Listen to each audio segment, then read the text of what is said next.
यस कार्यक्रमका सभाध्यक्ष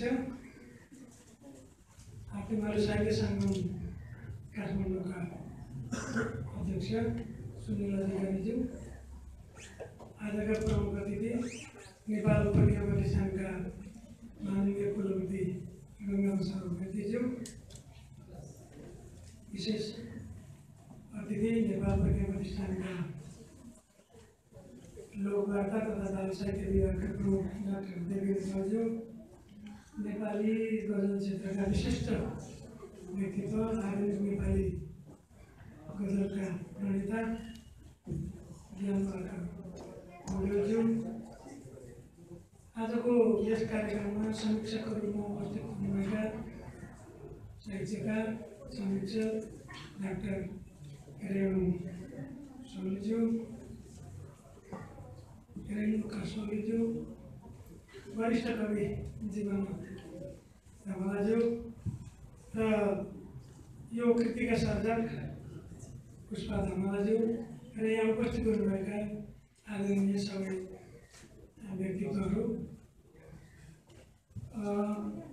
म सबैभन्दा पहिला यस कृतिका सर्जक पुष्पहार कृति जो अहिले भर्खरै लोकार्पण भएको छ, यसका जन्मदाता सृष्टिकर्ता पुष्पा धमलालाई हार्दिक बधाई दिन चाहन्छु। उहाँको यो पहिलो कृति हो, एकल कृतिको रूपमा। यहाँ विवरण हेर्दाखेरि यसभन्दा अगाडि पनि उहाँले संयुक्त रूपमा अरू धेरै सङ्ग्रहहरूमा आफ्ना कृतिहरू अस्किसक्नु भएको छ, प्रस्तुत गरिसक्नु भएको छ। धेरै लामो समय भएको छैन उहाँ साहित्य क्षेत्रमा आउनुभएको, 4-5 वर्ष जस्तो मात्रै हो। उहाँले आफूले जुन भूमिका लेख्नु भएको छ त्यस भूमिका उहाँले 4-5 वर्ष मात्रै म साहित्यिक क्षेत्रमा भयो आएको, र यसभन्दा अगाडि म अरूकै विधामा थिएँ, तर मुक्त र गजलतिर म आकर्षित भएर लागेँ भनेर लेख्नुभएको छ। र छोटो समय नै हो उहाँ यो मुक्त र गजलतिर लाग्नुभएको, र धेरै आफन्तजनहरूले, साहित्यकारहरूले, समपक्षीहरूले उहाँलाई प्रेरणा प्रदान गर्नुभयो, छिटोभन्दा छिटो तपाईँले एउटा सङ्ग्रह प्रकाशित गर्नुपऱ्यो भनेर, र त्यसपछि उहाँले यो सङ्ग्रह अहिले लोकार्पण गर्नुभएको छ, प्रस्तुत गर्नुभएको छ। अब धेरै कुराहरू आइसकेका छन्। रेणुका सोलुज्यूले अघि यस कृतिमा निकै राम्रोसँगले गहिरोसँगले समीक्षा गर्नुभएको छ, चिरफार गर्नुभएको छ, माया गरी भन्नुभएको छ। अनि ज्ञानबहादुर पौडेल जोबाट पुष्पा धमला प्रभावित हुनुभएको छ, मैले बुझ्दाखेरि उहाँ ज्ञानबहादुर पौडेलबाट प्रभावित भएर गजल क्षेत्रमा लाग्नुभएको हुन्छ। उहाँले पुष्पाञ्जलीको नाम पनि लिनुभएको छ। उहाँले पनि गरिसक्नुभयो। अनि नेपाली छन्द क्षेत्रका, छन्द कविता क्षेत्रका विशिष्ट व्यक्तित्व, अभियानकर्ता, यो छन्दशास्त्रका ज्ञाता, यो कृतिका लेखक, गजलका बारेमा पनि राम्रो जानकारी राख्नु नै आफै सर्जक पनि समीक्षक पनि डाक्टर देवी नेपालले पनि बोलिसक्नु भएको छ। मैले धेरै कुरा अब फेरि भन्नु परेन। यो कृतिमा मेरो सानो शुभकामना पनि छ, र त्यो शुभकामना मन्तव्यको मैले केही सारभूत कुराहरू पुष्पा धमलाको यो कृतिका बारेमा सूत्रात्मक रूपमा प्रस्तुत पनि गरेको छु। गजल र मुक्त कादम्बरी धेरै लेखिने विधा भइसक्यो, कविताको एउटा उपविधा। हामी गजललाई छुट्टै विधाको हो भनेर पनि प्रस्तुत गरिरहेका छौँ, तर कविताभित्रकै विभिन्न उपविधामध्ये गजल मुक्तकहरू हुन्। लयको कुरा मात्रै फरक हो। आजभोलि धेरै गजलहरू लेखिँदैछन्, र गजल लेखिएन भने कवि नै हुन नसकिने हो कि समाजमा स्थापितै हुन नसकिने हो कि भन्ने खालको एउटा त्यो भाव पनि जागृत भएको छ कवि साहित्यकारहरूको माध्यमले। त्यसो हुँदाखेरि जसरी तसरी भए पनि गजल लेख्नुपर्छ भन्ने पनि छ। तर अब यही गजल क्षेत्रमै फेरि विभिन्न विवादहरू पनि छन्। एकले अर्कालाई नमान्ने, एकले अर्कालाई गजलकारै नमान्ने। ज्ञानवाकर पौडेल पनि कुनै गजलकार हो, बहरमा लेख्दै नहुने भन्नेहरू पनि छन्। अनि ज्ञानवाकरलाई चाहिँ गजलको आधुनिक नेपाली गजलको प्रणेता भन्नेहरू पनि छन्। विवाद त प्रशस्त छन्।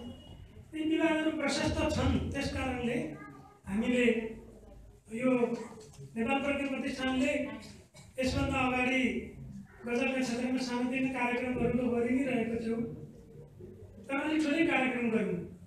यसको विवादको निरूपण पनि सकिन्छ भने गरौँ भन्ने मन चाहेर हाम्रो कुलपतिज्यूको नेतृत्वमा म त्यो गजल महोत्सवको संयोजकै थिएँ। विवाद उत्पन्न गर्नेहरूलाई एक ठाउँमा राखेर अनि एउटा समिति बनाएर हामीले घोषणापत्र नै जारी गर्यौँ। एकले अर्कालाई निषेध गर्ने होइन। सिर्जनाको कुरा के हो भने पूर्वपक्षसँग मात्रै सिर्जना सम्बन्धित हुँदैन। हाम्रो जीवन, हाम्रो जुन हामी जीवन बाँचिरहेका छौँ, यो बसाइमा हाम्रो एउटा स्वर बाह्य लवाइको खवाई यो मात्रै होइन, धेरै कुराहरू छन् जीवन भन्ने बित्तिकै। त्यो जीवनलाई प्रस्तुत गर्ने साहित्यले के दिइरहेको छ समाजलाई, यसको अन्तर्वस्तु के हो, त्यसबाट समाजले के प्राप्त गरिरहेको छ, त्यसको सन्देश के हो, सबभन्दा महत्त्वपूर्ण कुरा त के हो? साहित्यले समाजलाई रूपान्तरण गर्नुपर्छ भन्छौँ हामी। साहित्य चाहे त्यो मनको प्रतिबिम्ब होस्, चाहे त्यो समाजको प्रतिबिम्ब होस्, जे भए पनि त्यो साहित्यमा अभिव्यक्त गर्ने जुन कुरा छ, त्यो अन्तर्वस्तु छ, त्यो अन्तर्वस्तु समाजका निम्ति उपयोगी भएन भने त्यो साहित्यको के काम, त्यो अमूर्त कलाको के काम? त्यसो हुँदाखेरि साहित्यमा हामी जे लेखिरहेका छौँ त्यो लेखिने विषयवस्तुले समाजका निम्ति, जीवनका निम्ति भूमिका खेल्नु पर्यो। त्यो अन्तर्वस्तु सशक्त रूपमा आउनु पर्यो।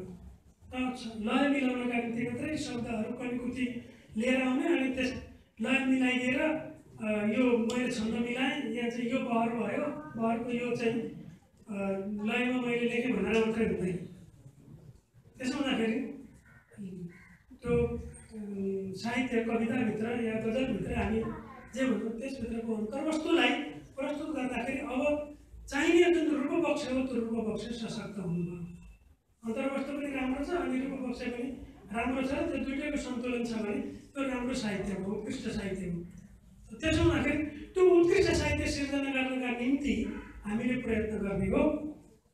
र त्यो विवाद त्यस्तो भयो भने निरूपण हुन सक्छ। अनि हिजोदेखि मोतीराम भट्टदेखि लेखेर आएका जति पनि चिजहरू छन् गजल क्षेत्रका, ती सबैलाई समाप्त गरिदिने र अहिले चाहिँ बहरमा सशक्त ढङ्गले मैले मात्रै बहरमा लेखेको छु भनेर जसले भनिरहेको एउटा जुन सङ्घर्ष जनाब छ, अनि ती मात्रै गजल भन्न थाल्यो भने हाम्रा सबै चिजहरू पहिलाका सबै फालिदिनुपर्ने हुन्छ। त्यसो हुँदाखेरि इतिहासलाई पनि सम्मान गर्नुपर्छ र वर्तमानलाई पनि बुझ्नुपर्छ र भविष्यमा पनि निराश भएर यो क्षेत्रबाट कोही नफर्किन् भनेर सबैलाई समेटेर जानुपर्छ भनेर हामीले त्यो घोषणापत्र जारी गरेका थियौँ। र त्यो घोषणापत्र अनुकूल हामीले गजल क्षेत्रका मानिसहरूले अगाडि बढ्नुपर्छ भन्ने हामीलाई लाग्छ। र ठिकै छ, गजल बहरमा लेखिन्छ, त्यो बहरमा लेख्नका निम्ति एकैचोटि सबै त्यो आयातित जुन विधा हो, बहर भन्ने हो भने पनि गजल भन्ने हो भने हाम्रो नेपाली साहित्यमा आयातितै हो।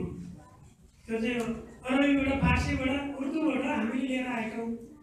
अब अहिले त्यहाँ पनि अरबीमा पनि, फारसीमा पनि, उर्दूमा पनि, हिन्दीमा पनि कति परिवर्तन आइसक्यो। अनि हामीले फेरि त्यही कुरालाई जडसूत्रको रूपमा लिएर अनि त्यही मात्रै चाहिन्छ भनेर भुकेर हुँदैन। त्यसो हुँदाखेरि अरूलाई पनि सम्मान गर्न जानुपर्दछ। त्यसैले म के भन्न चाहन्छु भने गजल बहरमा मैले लेख्न सकिनँ भने निराश हुने होइन। कोसिस गर्नुहोस्, प्रयत्न गर्नुहोस्।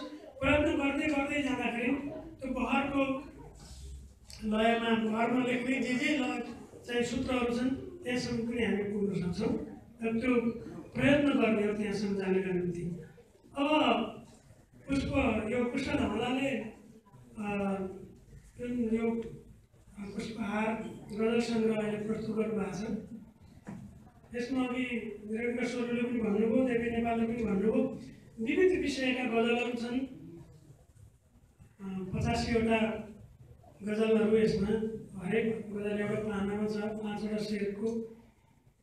यसमा प्रेम, प्रणय, विकृति, विसङ्गति, स्वदेश प्रेम, जन्मभूमिप्रतिको माया, वर्गीय प्रेम पनि छ यसभित्र। अनि गजलकै सम्बन्धमा आफ्नो मान्यतालाई पनि उहाँले प्रस्तुत गर्नुभएको छ। जीवन भोगाएका विविध अनुभूतिहरू यसमा आएका छन्। हामी भनिरहेछौँ नि, साहित्य भनेको समाजको दर्पण हो भनेर। दर्पण हो भनेको किन भनेको भन्दा, त्यो दर्पणमा हेरेपछि, ऐनामा हेरेपछि आफ्नो अनुहारमा कहीँ कालो लागेछ, पोतेको छ भने देखिन्छ, अनि गएर त्यसलाई पखाल्ने हो, अनि पखालेर राम्रो बनाउने हो।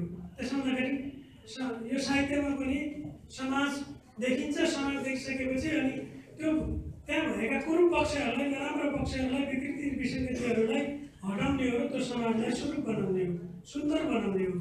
त्यसो हुँदाखेरि साहित्यले समाजलाई रूपान्तरण पनि गर्ने भयो। त्यो दर्पण हेरेपछि हामीले पखाले जस्तै यो साहित्य पढेपछि हामी आह्लादित हुन्छौँ, अनि त्यसपछि हामी आह्लादित भएपछि समाजमा यसरी यो काम गर्नुपर्ने रहेछ भन्ने भएपछि समाजको परिवर्तन पनि हुन्छ, रूपान्तरण पनि हुन्छ। त्यसो हुँदाखेरि साहित्यले गर्ने त्यो भूमिका हो। त्यो गर्नुको लागि त्यो अन्तर्वस्तु बेगर लय मात्रै मिलाएर हुन्छ, छन्द मात्रै मिलाएर हुन्छ। अनि किन हामी छन्द र लयमा मात्रै को बहस गरिरहेका छौँ? त्यसो हुँदाखेरि अब मैले यो कुरा किन जोडेको भने, पुष्प धमालाका यी कृतिहरूमा जीवन भोगाएका हरेक पक्षहरू आएका छन्, सूक्ष्म रूपमा व्यक्त भएका छन्। अघि पनि आइसक्यो, समाजका अनेक पक्षहरू आएका, विकृति विसङ्गतिका पक्षहरू र आफूले जीवन भोग्दाखेरिका पक्षहरूलाई उहाँले टिप्नु भएको छ, झिल्काको रूपमा प्रस्तुत भएका छन्। र यी गजलहरू बहरमा लेख्ने प्रयत्नमा छन्, धेरै बहरमै पनि छन्, बहरमै लेख्नु भएको छ। कतिपय बहरमा लेखिन सकिएका छैनन् पनि, स्वतन्त्र ढङ्गले पनि लेखिएका छन्। कतिपय शेरहरूले, कतिपय गजलहरू त्यस्ता पनि छन्। उहाँको प्रयत्न छ, त्यो ठाउँमा पुग्ने प्रयत्न छ, उहाँ त्यो प्रयत्न गरिरहनु भएको छ। अब यसो भनिरहँदाखेरि हामी धेरै जसोले के भन्छौँ भने, अघि रेणुका सरले पनि भन्नुभयो, एउटा महोत्सव हो, यो एउटा लोकार्पणको कार्यक्रम हो। त्यसो हुँदाखेरि यस्तो बेलामा मान्छेलाई प्रोत्साहन गर्ने हो। हामीलाई भूमिका लेख्नलाई कृतिहरू लिएर साहित्यकारहरू आउनुहुन्छ, अनि त्यो भूमिका लेख्दाखेरि जस्तोसुकै कृति भए पनि त्यसमा उहाँको प्रयत्नले सराहना गरेरै लेखिदिनु पर्ने हुन्छ। भूमिका लेखन र समालोचना, समीक्षा फरक कुरा हो। समीक्षा गर्दाखेरि, समालोचना गर्दाखेरि अलिक बढी हामी त्यो वस्तुगत हुन खोज्छौँ, तर भूमिका लेख्दाखेरि अलिकति सराहना गरेरै, अलिकति प्रेरणा नै दिने हिसाबले लेख्छौँ। त यो कार्यक्रम पनि त्यस्तो भएको हुनाले गर्दाखेरि अब उहाँलाई हामी धेरै प्रशंसा पनि गरिरहेका छौँ। तर कहिलेकाहीँ के हो भने, धेरै प्रशंसा गर्यो भने पनि मान्छे बिग्रिन्छ। मान्छेलाई अलिकति यो चाहिँ उहाँको प्रवेश हो। अहिले भर्खर उहाँ यात्रा गर्दै हुन्छ, गजल क्षेत्रमा उहाँ प्रवेश गर्नुभयो, यो कृति प्रकाशित गरेर। र यो जति सन्तुष्ट हुनुपर्ने थियो, जति गजलको हिसाबले यो कृति परिमार्जित हुनुपर्ने थियो, प्राञ्जल हुनुपर्ने थियो, गजल विधाको हिसाबले, कवित्वको हिसाबले, लय चेतनाको हिसाबले, विषयवस्तुको प्रखरताको हिसाबले, या विषयवस्तुको प्रस्तुतिको हिसाबले, चेतनाको हिसाबले अझै खारिन बाँकी छ है भन्ने कुरा चाहिँ उहाँलाई हामीले भन्नुपर्ने हुन्छ अहिले पनि। त्यसो हुँदाखेरि अब यो प्रवेश छ, अब यो प्रवेश भएको हुनाले अब यसबाटको अगाडिको जुन उहाँको यात्रा छ, त्यो यात्रा चाहिँ दोस्रो कृति प्रकाशित हुँदाखेरि यसमा भएका कमी कमजोरीहरू फेरि दोहोरिनु हुँदैन। हरेक साहित्यकारले पहिलो कृति प्रकाशित गर्दाखेरि जे कमी कमजोरी गरेको छ, अब दोस्रो कृति प्रकाशित गर्दाखेरि चाहिँ गर्नु हुँदैन।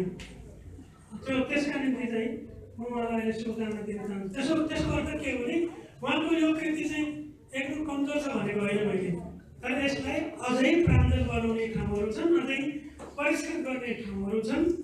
अब त्यतातिर उहाँले लाग्नुपर्छ र अर्को कृति आउँदाखेरि चाहिँ त्यो उत्कृष्ट कृतिको रूपमा त्यो प्रस्तुत हुनुपर्छ। यति कुरा उहाँलाई सुझाव दिन चाहन्छु। र यो कृति जसले प्रकाशित गर्नुभएको छ यो भारतीय मानव साहित्य सङ्गमले प्रकाशित गर्नुभएको छ, प्रेस जहाँबाट निकाल्नु भएको छ, ज्यादै सुन्दर छ। आजभोलि कृतिहरू प्रकाशित हुन्छन्, हजार हजार प्रकाश अहिले नेपाल प्रज्ञा प्रतिष्ठानमा कस्तो भइरहेछ भने यहाँ आज यो प्रत्यक्ष हामीले कार्यक्रम गऱ्यौँ।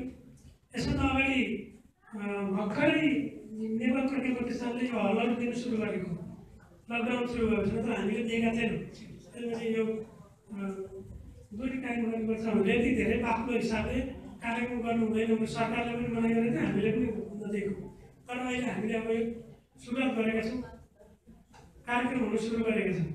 अनि यस्तो एउटा कृति प्रकाशित गर्ने अनि बोकेर आउनेलाई कुलपतिजीको कार्यकक्षमा बस्ने, हामी चाहिँ यसो 8-10जना बस्ने अनि यसलाई देखाएर फोटो खिचेर यसलाई विमोचन गरेको हिसाबले सामाजिक सञ्जालहरूमा हाल्ने यो परम्परा यो बसेको छ अहिले। अनि एकदम हजार हजारमा लिएर आउने अनि यसमा त्रुटिहरू यति धेरै नहुने, भाषिक त्रुटिहरू।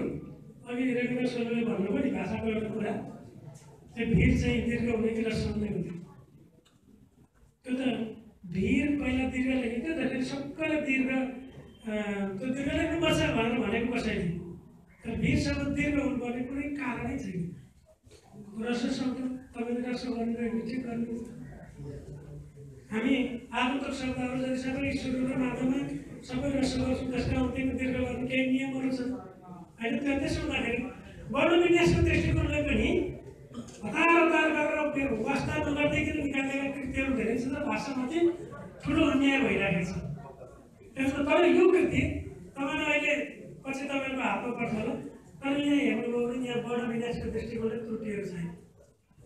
एक ठाउँमा चुल्लो भनेको ठाउँ चुल्यो भएको छ, नत्र भने यसमा मैले सरसाथी हेरेँ यहाँ त्रुटिहरू छैन। एकदम भाषिक दृष्टिकोणले वर्ण विन्यासको दृष्टिकोणले शुद्ध शुद्धिको दृष्टिकोणले धेरै प्राञ्जल छैन, धेरै राम्रो बनाउनु भएको छ। त्यसका निम्ति पनि उहाँलाई म चाहिँ नेपाल प्रज्ञा प्रतिष्ठानको पनि नेपाली वृहत नेपाली शब्दकोशमा संलग्न पनि भइरहेको सम्पादकको हिसाबले पनि यो शुद्ध भएर आएकोमा उहाँलाई धेरै धेरै धन्यवाद दिन चाहन्छु। अब कृष्ण धमलाको यो यात्रा, गजल क्षेत्रको यात्रा अझै प्राञ्जल, अझै परिष्कृत, अझै उच्च किसिमको, अझै उत्कृष्ट किसिमको हुँदै जाओस् भन्ने शुभकामना व्यक्त गर्दै मेरो भनाइ नै टुङ्गिन्छु। धन्यवाद। हार्दिक आभार व्यक्त गर्छु आदरणीय प्राध्यापक हेमनाथ पौडेलज्यू, प्राज्ञ परिषद सदस्य। आजको यस समारोहका विशिष्ट अतिथि आफ्नो अत्यन्तै महत्त्वपूर्ण व्यक्ति प्रस्तुत